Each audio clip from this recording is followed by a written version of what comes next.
moment today to really step back and dissect exactly what the president is saying here and why it matters. Today, the president has said the special counsel investigation is rigged. He's accused the Justice Department and FBI of meddling in the midterms. He's called for a federal investigation of his opponents, and he's claimed the Justice Department attorneys are pushing a political agenda. So let's break each one of those down. Trump said the special counsel investigation is rigged.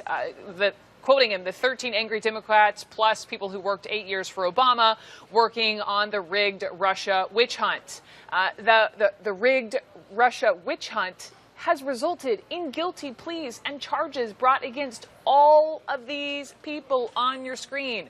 Trump then accused the Department of Justice and the FBI of meddling in the midterm elections. He wrote, "We'll be meddling with the midterm elections, especially now that Republicans, stay tough, are taking the lead in polls." So he's accusing part of Mueller's team of actively meddling in a U.S. election when their sole job is to investigate Russia's interference in the 2016 election. Trump called for a federal investigation of his opponents here.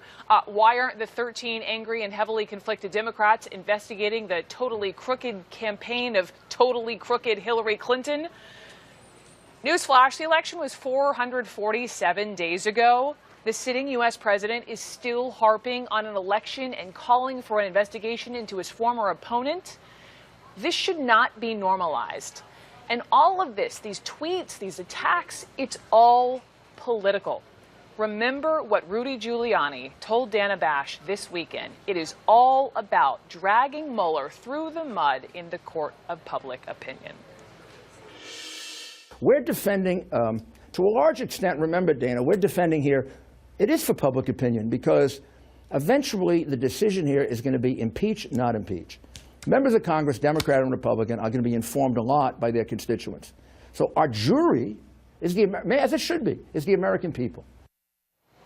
And by the way, what I went through before, that's only some of Trump's tweets this morning. And the thing is, what Trump is doing day in and day out, it's working, at least one other thing out, because I know that you and the president have talked about that as well, that even the Republicans in the House, when they did their report, they said that the main reason that this probe was launched was because of George Papadopoulos, who was on the president's Foreign Policy Council, and an encounter he had with somebody in Australia, not because of this confidential informant. This is from the Republicans in the House. I think actually the explanation for Mueller is mainly Comey. Comey said he wanted an independent counsel. Comey said he was going to orchestrate one. Comey wrote a memo and leaked it illegally through a professor. Hence, we have Mueller. Illegal. No basis. Now, whatever the Spygate thing is, we're just learning about that now. I wouldn't come to any definitive conclusions on that. And Papadopoulos was part of that whole Spygate thing as well. So it kind of gets all intertwined. But the two indictments that you point out are really pretty questionable. Manafort, before Judge Ellis, maybe no authority for that indictment. That would be extraordinary. That would ruin the whole investigation. Second, the Russians. That's a pretty phony indictment. They're not showing up for anything. You think they're coming here to be tried? That's like a paper indictment on which the press can fawn all over it, and it'll go nowhere. How are you so sure that there was no collusion with anybody in the campaign? We don't know exactly what Robert Mueller and his team has right now. Do you know something we don't? Well, yeah, I know 50 years of investigatory experience tells me they don't have a darn thing, because they would have used it already, and they wouldn't be off on collusion. They wouldn't be off on Manafort. They wouldn't be off on Cohen.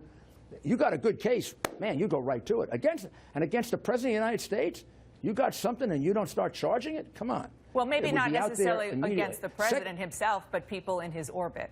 You're confident that there was no collusion? I can't be confident with my client. I mean, am I confident because I was in that campaign at a very intimate level? Nobody talked about Russians. Nobody knew about Russians. This came as a surprise to me, to the president, and to the top 4 or 5 people around him. Now, you go out to the outer orbit. How do I know what's going on? But I don't think that would matter. You can't, this is collusion with a guy 50 rungs down on the campaign. Not that I'm saying it happened, but if it did, I don't know what that means. Mr. Mayor. It appears as if the President of the United States is accusing the Mueller investigation, the special investigation here, of potentially meddling in the 2018 midterm elections. Let me read you what the President just wrote. The 13 angry Democrats, plus people who worked 8 years for Obama, what he's talking about there is the Mueller investigation, working on the rigged Russia witch hunt, will be meddling with the midterm elections, especially now the Republicans are taking the lead in polls. There was no collusion except by the Democrats. Joining me now, CNN political analyst, former Republican congressman from Pennsylvania, Charlie Dent. Congressman, thanks so much for being with us. Look, you were there a few weeks ago. You were in Congress until a few weeks ago. When the president makes a statement like that, which is not true, is a lie, what's the reaction inside the walls of Congress, inside the Republican caucus? Well, I would say, John, that most members who are in marginal or swing districts know they have a tough midterm cycle, the Mueller probe notwithstanding. Candidly, I don't believe that the Mueller probe and the Russia issue is what's going to drive this midterm. I believe there are other issues. I think health care is going to be a very big issue. Tax reform in some districts could be a big issue. Bottom line is, I think many of our constituents kind of see this Russia issue right now as a bit muddled. People have fixed views. Some think it's a noble cause. Others think it's a witch hunt. So I don't really think that's going to drive the election. Bottom line is it's going to be a tough election cycle because Republicans have been underperforming in all the special elections. Has Paul Ryan and House leadership, though, allowed this to happen, created a safe space where the president can say things like this? Well, look, this midterm election is going to be a referendum on the president.